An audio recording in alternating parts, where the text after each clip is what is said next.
Hello అందరికీ, నేను ఈరా.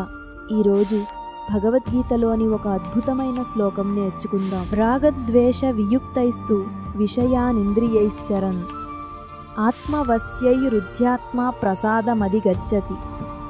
అర్థం: ఎవరైతే ఇంద్రియ నియంత్రణతో ఇష్టం అనిష్టం నుండి దూరంగా ఉంటాడో అతనికి మనశ్శాంతి కలుగుతుంది.